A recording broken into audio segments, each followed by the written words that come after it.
Electric Blue Sunsets, presented by Science at NASA.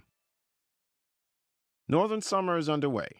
It's time for picnics, hot dogs, dips in the pool, and, oh yes, electric blue sunsets. Just below the Arctic Circle, evening skies are filling with pale blue ripples. They appear just after sunset or just before sunrise and are called noctilucent clouds or NLCs. When viewed from space, the same atmospheric phenomenon is referred to as polar mesospheric clouds, or PMCs.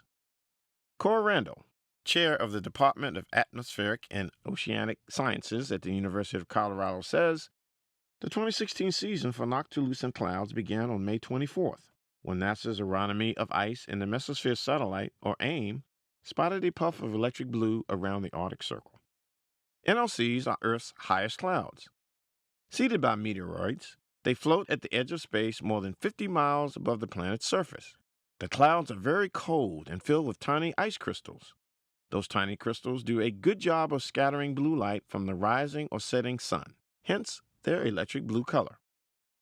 Noctilucent clouds appear during summer because, ironically, that is the only time the upper atmosphere at high latitudes is cold enough to crystallize molecules of water around specks of meteor dust. The role of meteor dust in forming NLCs is one of many discoveries made by AIM, which NASA launched in 2007 to study the mysterious clouds. James Russell, principal investigator for AIM at Hampton University, says, "These clouds continue to reveal intimate details about how the atmosphere works. Each season yields new information."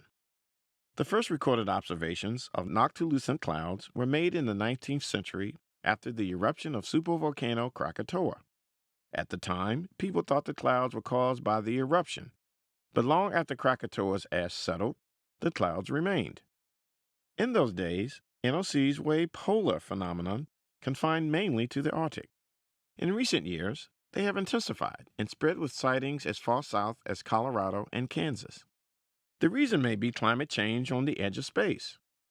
A recent study by AIM science team member Mark Hervig and colleagues, published March 2016 in the Journal of Geophysical Research, confirms that the mesosphere, the atmospheric layer where NLCs form, has gotten colder and moister in recent decades. Both trends promote the formation of NLCs. Their results are consistent with a simple model linking the clouds to two greenhouse gases. First, carbon dioxide promotes NLCs by making the mesosphere colder.